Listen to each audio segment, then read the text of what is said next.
வணக்கம். G news 24x7 செய்திகளுக்காக செய்தி வாசிப்பவர் உதயகுமார். முதுகுளத்தூர் பேரூராட்சியின் வாரசந்தை ஏலம் விடும் நிகழ்ச்சியில் மோதல் ஏற்பட்டது.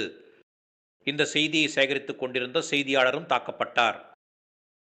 ராமநாதபுரம் மாவட்டம் முதுகுளத்தூர் பேரூராட்சியின் மூலம் வாரசந்தை கட்டப்பட்டுள்ளது. இப்பேரூராட்சியின் தலைவராக திமுகவை சேர்ந்த ஷாஜகான் பதவி வகித்து வருகிறார்.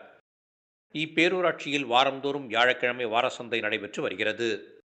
இந்த சந்தையில் கமுதி, முதுகுளத்தூர், அருப்புக்கோட்டை, விருதுநகர், பரமக்குடி உள்ளிட்ட பகுதிகளைச் சேர்ந்த 300க்கும் மேற்பட்ட வியாபாரிகள் இந்த வாரசந்தையில் வந்து கடை வைத்து பொருட்களை விற்பனை செய்து வருகின்றனர். இந்நிலையில் பேரூராட்சி அலுவலகத்தில் செயல் அலுவலர் செல்வராஜ் தலைமையில் வாரசந்தை ஏலமிடும் நிகழ்ச்சி நடைபெற்றது.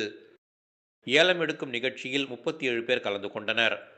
இவர்களை போலீசார் சோதனை செய்து ஏலத்தில் கலந்து கொள்ள பேரூராட்சி அலுவலகம் உள்ளே அனுப்பி வைத்தனர்.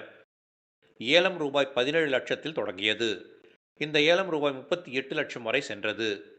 இந்நிலையில் ரூபாய் 36 லட்சம் ஏலம் கேட்ட நபருக்கும் ரூபாய் 38 லட்சம் ஏலம் கேட்ட நபருக்கும் இடையே வாக்குவாதம் ஏற்பட்டது.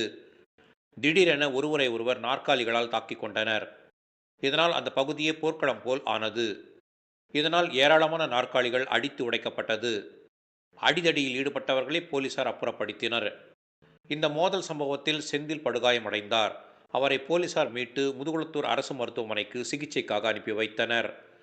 பின்னர் மேல் சிகிச்சைக்காக ராமநாதபுரம் அரசு மருத்துவமனைக்கு அனுப்பி வைத்தனர்.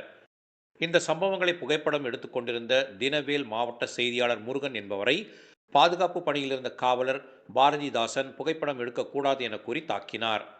இதனால் முருகன் படுகாயம் அடைந்தார். இந்த சம்பவம் குறித்து முதுகுளத்தூர் காவல் நிலையத்தில் முருகன் புகார் செய்தார். புகாரை பெற்றுக்கொண்ட போலீசார் காவலர் மீது உரிய நடவடிக்கை எடுப்பதாக உறுதியளித்தனர். இதன் பின்னர் காயமடைந்த முருகன் முதுகுளத்தூர் அரசு மருத்துவமனையில் முதலுதவி சிகிச்சை பெற்றுக் கொண்டார். வாரசந்தை ஏலமிடும் நிகழ்ச்சியில் ஏற்பட்ட மோதல் சம்பவமும் இந்த சம்பவத்தில் செய்தி சேகரிக்க சென்ற செய்தியாளர் தாக்கப்பட்ட சம்பவமும் இந்த பகுதியில் பெரும் பரபரப்பை ஏற்படுத்தியுள்ளது.